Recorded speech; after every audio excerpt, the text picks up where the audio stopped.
저는 이 뉴라이트 역사관이 저희 같은 경우는 제주 4.3의 아픔이 네, 겪었지 네, 않습니까? 1948년 당시만 해도 무려 저희 도민 3만 명이 국가폭력에 의해서 희생된 사건이거든요. 네. 그런데 지금 현재 사암특별법에 의해서 진상규명이 이루어졌고 대통령의 사과가 이루어졌고 그리고 지금 보상이 이루어지고 있고 직권재심을 통해서 무죄 판결을 지금 내리고 있는 이런 상황인데 여기다가 다시 4.3을 폭동이라고 주장하고 네. 다시 그 아픔을 다시 휘집어 놓으면서 제주 도민들을 지금 다시 2차 가해하고 있는 네. 것이거든요. 저는 근데 이게 사학계 일부에서 나오는 얘기가 아니라 정치권으로 확산된다는 것 자체가 저는 문제가 있다는 거죠. 이게 어떻게 헌법이 존재하는 이 법률에 의해서 진행되고 있는 사업에 대해서 정책에 대해서 문제 제기를 하는 거거든요. 네. 저는 있을 수 없는 일이라고 생각합니다. 그래서 앞으로 더 이상 이 뉴라이트 역사관이 대한민국 사회에서 존재해서는 안 된다. 네. 그런 생각을 우리 저 오영훈 지사님이 교육에서 맞습니다. 아주 맹활약하셔가지고 오히려 더 잘할 겁니다. 아, 국회 예, 계실 때 예. 교육위에서. 그 전에는 진짜 이명박 전만 해도 극우단체들이 있으면 자기들이 조그마한 모임을 했습니다. 뭐 일부 교회 정도 끼고. 근데 이명박, 박근혜, 윤석열을 끼면서 학교 현장을 막 장악하려고 예를 들면 교과서를 누리아트 교과서로 막 네. 밀어붙인다든지 이런 늘봄 교육 이런 데 극우단체를 강사를 보내는 이게 최근에 벌어진 일입니다. 네. 예전에 이런 짓 안 했죠. 거기다가 뭐 정경련이나 국정원을 동원해가지고 뒷돈 받은 것도 불법이지만 그것도 황당한 일이지만 국가 예산까지 이제 자기들이 막 가져가가지고 아이들을 예를 들면 히틀러 전위대처럼 만들려고 했다. 네, 실제 그 너무나 장면에 씁쓸하잖아요. 보니까 어린이들 하는 게 예. 완전 히틀러 나치 때 그 예. 전위대 하는 그 이건 모습이더라고요. 제가 선거를 떠나서 누구도 이런 시도는 안 했으면 좋겠어요. 네. 자기들끼리 회비가 얻어서 뭐 후배들을 양성한 옛날에 그 선비들이 그런 거면 내용은 동의가 안 돼도 제가 뭐 어쩌겠어요. 근데 이건 그게 아니라 국가 시스템에 들어와가지고 국민의 혈세, 그다음에 국가의 어떤 민주적 정통성 이런 걸 전복하려고 하는 자들이거든요. 이건 네. 거의 내란, 그러니까 이재명 후보가 말한 사이버 내란이다. 네. 이게 전혀 저는 과장이 아니라 생각합니다. 저는 이번 이걸 보면서 굉장히 저도 놀란 게 제가 이제 어떻게 보면 시리즈 이게 이제 2인 템인데 작년 11월 초에 이제 제가 뉴스타파랑 맨 처음에 2022년도 대선 때 N1번 방부터 N120번 방까지 이제 단톡 댓글 부대 그리고 그 퍼날르는 근데 그때는 생각을 해보면요 소수의 제작자가 있는 거잖아요. 예를 들어 이재명 후보를 저 악마화 시켜달라 그리고 뭐 윤석열 후보를 양처럼 뭐 그려달라 뭐 이런 식으로 해서 이제 맞아요. 누가 실제. 만들면 예.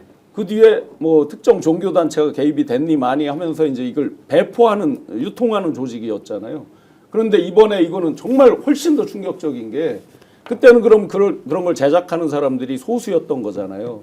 근데 이게 지금 몇 천 명의 지금 작성하는 제작하는 사람들이 양성이 됐다는 뜻이잖아요. 끔찍한 얘기죠. 굉장히 소름 돋는 얘기죠.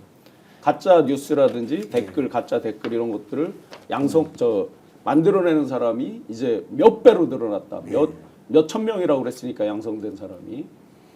이런 것들에 대해서 그냥 우리 정치계에서 요번에 대선 전에 잠시 반짝하고 끝나는 거다 이렇게 되면 안 될 거 아니에요. 네, 당연히 그렇죠. 왜냐면 저는 개인적으로 너무 화가 나는 게 내가 너무 오랫동안 서왔어요. 네네. 왜냐하면 교육부가 계속 윤석열 정부의 그 정책 중에 교육 정책 중에 학부형들로부터 가장 호응을 많이 받은 정책이 바로 늘봄학교였다라고 하는 여론조사 결과도 발표하고 그렇게 해서 많이 선전전을 엄청나게 했거든요. 그래서 늘봄학교가 그래도 뭐 그 돌봄 문제에 심각한 우리 사회에서 뭔가의 역할을 하기 위해서 뭔가를 하나는 하고 있구나. 저는 그런 인상을 받아왔었거든요. 네. 근데 알고 보니까 뒤에서 이런 짓을 한 거 아니겠습니까? 네. 말씀하셨듯이 선거 끝나고 나서 뭐 경찰 조사를 좀 하고 있기 때문에 좀 뭐 여러 가지 수사가 이루어지고 있겠습니다만은 이거는 똑같은 거 아니에요?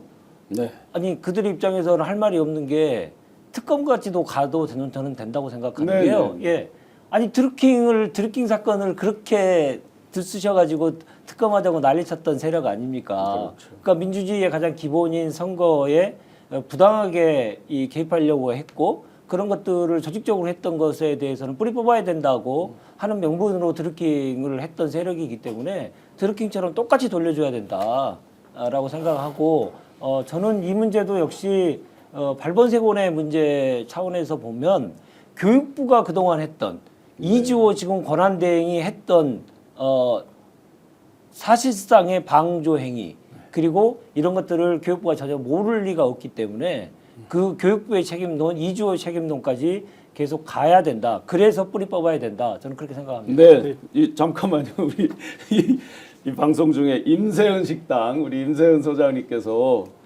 긴 시간 동안 스픽스가 함께 해주셔서 오늘 있던 것 같아요. 신용환 교수님 활동 응원합니다. 민생지킴이 저의 동지 안진걸 소장님 화이팅. 오영훈 지사님, 김성환 평론가님, 윤재관님 힘내세요. 대선 반드시 승리 스픽스 최고.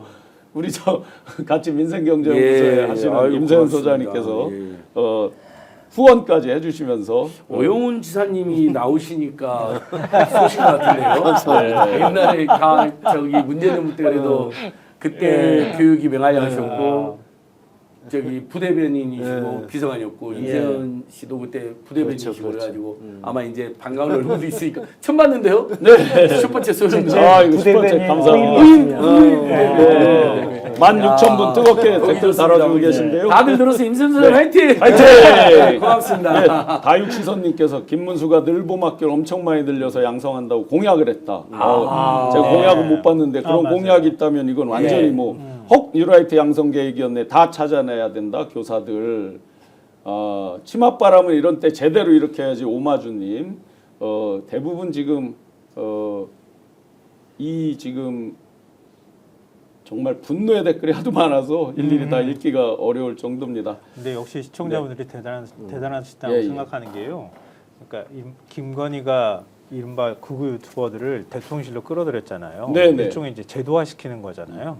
그러니까 자기들이 활동하는 게 아니라 버젓이 대통령실 중심으로 권력의 중심으로 끌어들여가지고 그들이 바깥으로 연계되도록 만든 다음에 여론을 조성하는 작업을 하고 대통령은 그걸 보면서 자기가 도취돼가지고 망상에 빠져서 계엄을 선포한 거잖아요.